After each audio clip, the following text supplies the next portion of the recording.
Buenas tardes. Hoy voy a presentar mi trabajo final de cosmovisión acerca de mitos, leyendas y tradiciones que se realizan en el departamento de Nariño. Mi trabajo final lo desarrollé en el municipio de Contadero, el cual es un lugar de cuentas, cuentos y contadores. Se lo llama así porque su nombre es dado a que cuando estaban los padres jesuitas tenían gran cantidad de ganado, por lo cual ellos debían, todos los días se reunían a contar las cabezas de ganado. También por eso, a continuación, les presento la entrevista que le desarrollé a mi abuelo, el cual en su vida se dedicó, gran parte de su vida se dedicó a ser huaquero, a descubrir los tesoros, por así llamarlos, de los indígenas, ya que él vive muy cerca al cerro del Iscuazán, donde pues se sabe que existen tesoros y huacas, por así llamarlo. A continuación les presento y al final hablaré más acerca de todos los temas y palabras que mi abuelo aún conserva del lenguaje y de las tradiciones orales. Entonces andábamos en las huacas y andar huequeando y con las baquetas, varillas y una soga, una olla, una palendra, una pala para seguir sacando la tierra y escarbando. Y entonces a veces se conseguía, en veces nada, en veces se conseguían unas ollas, copas, platos dibujados. Una botijuela una vez sacamos, otra vez sacamos unas ollitas negras, copas, y otra vez sacamos un muñeco. Y éxito se lo vendió en ese tiempo en 1.000.000 nomás. Y luego esa plata nos repartíamos entre los compañeros, porque éramos 4 o 5 compañeros que andábamos huequeando. Y luego fuimos hasta un cerro de Iscuazán, del municipio del Contadero, y entonces que un señor decía que se prende el cerro y que vamos a huequear. Y fuimos a huequear. Y entonces cuando comenzó al detector a prender, a apagar, a prender y apagar, y entonces cuando dele a acabar, dijimos no, pues va a ver, traiga un pedazo de tierra de terrones que salía, y entonces daba en esos terrones. Luego entonces le dije yo, si no acabo más, porque parecía que era una mina, algo así. Y luego entonces bajaba uno que eran las 12 de la noche, bajaba uno del cerro con unos perros y con una ruana blanca rayada. Y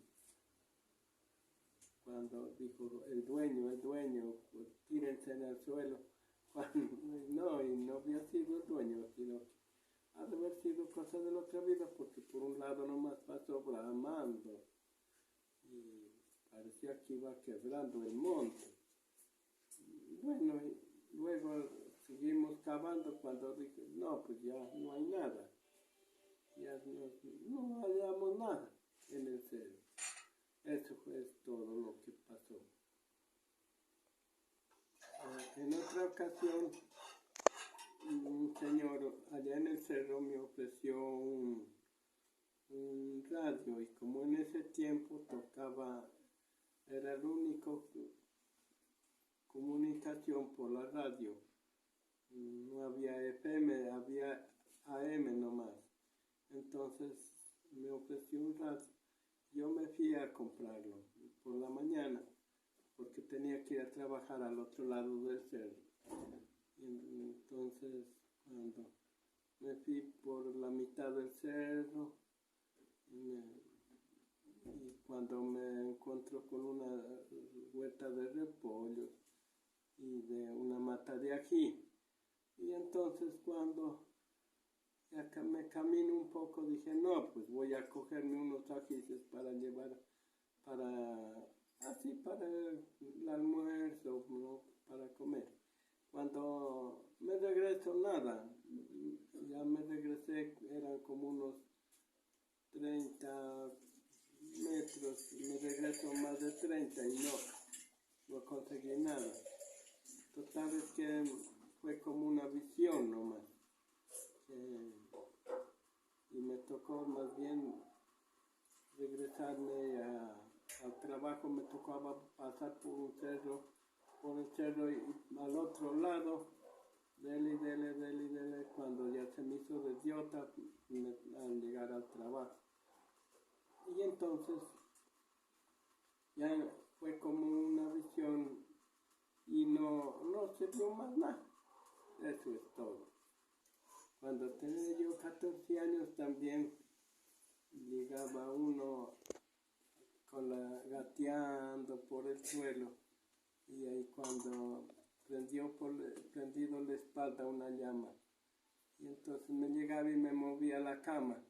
Me despertaba yo espantado. Salía afuera cuando se prendió nomás en una mata de rosa, una flor de rosa y se prendió nomás. Bueno, en una de esas ya le avisé al dueño de la casa, le dije, vea, aquí se prendió esto. Entonces luego se fue a traer unas varillas de guarqueo y siguió escarbando. Cuando apenas sacaron unas monedas, unas envueltas en unos cueritos, como está lleno en una talega de plata había sido y luego la sacó y ¿qué haría el dueño? Más no supe yo. Eso es todo. Al que le da, al que no le da, no le da. Eso, y entonces al que no le da, se pierde.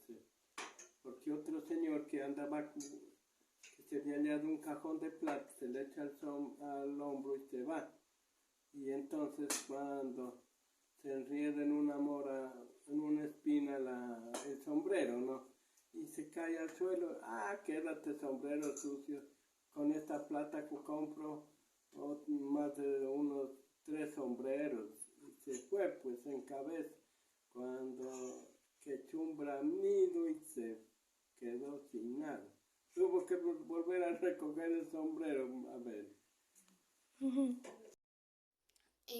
Después de mirar el video con la entrevista con mi abuelo, como había aclarado en el principio, iba pues explicar en los momentos en que vivimos los conceptos de dualidades, complementariedades, unidad comunitaria, sincretismo y somatización, porque pues no quería abordar muchos temas así como profundos con mi abuelo, pues porque ya es muy difícil para ellos como entender ciertas palabras o pues asociarlas. Pues encontramos que en las dualidades, en el momento en que mi abuelo hace la expresión, es que no era de esta vida. Desde mi punto de vista, entendí que la dualidad era un equilibrio entre el bien, el mal, entre el día y la noche, la luna y el sol. Entonces es esta vida y la otra. Porque uno logra, si no lo logras entender lo que, normalizarlo, entonces uno dice, no, es que no era de esta vida, era de la otra. Y pues obviamente una persona en un cerro, a esas horas que salga alguien y que con una apariencia no muy humana, pues pues obviamente uno dice no, no es de esta vida. Bueno, las complementariedades las hice acerca, pues indagué con más moradores de la vereda y pues sí, una profesora de la escuela de ahí decía, es que sí, yo un día llevé a mis estudiantes a una salida de campo y en la hora del almuerzo hubo una niebla y me apareció el señor con unos perros y yo salí a correr con mis estudiantes. Bueno, la unidad comunitaria es cuando las tradiciones se van contando de unas a otras y así y se van formando y ya quedan como parte de la historia del pueblo. Bueno, el sincretismo, por ejemplo, es en el momento en que mi abuelo dice, es que el camino del rey, además de que hay un libro sobre el camino del rey, no es muy, en el lugar no es de muy fácil acceso, pero sin embargo cuentan que ahí se encontraban los tesoros, el rey pasaba por ahí y él se quedaba y muchas personas murieron ahí y se quedaban ahí escondidas las huacas o los teneres de las personas, de los viajeros, porque ese era el camino que conducía antiguamente a varios lugares del norte para encontrar alimentos que pues aquí en Nariño por el clima no se brindaban.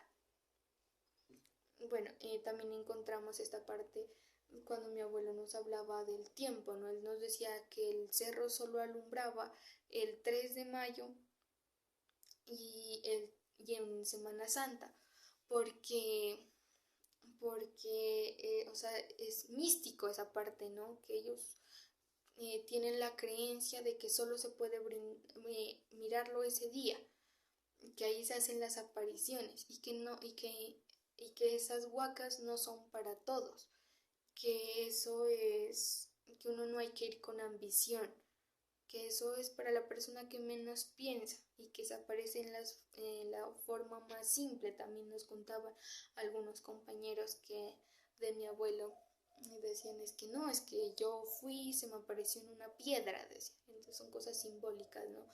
Decía es que se me fui camino allá y cuando se me apareció un cerdito y entonces ahí estaba la huaca.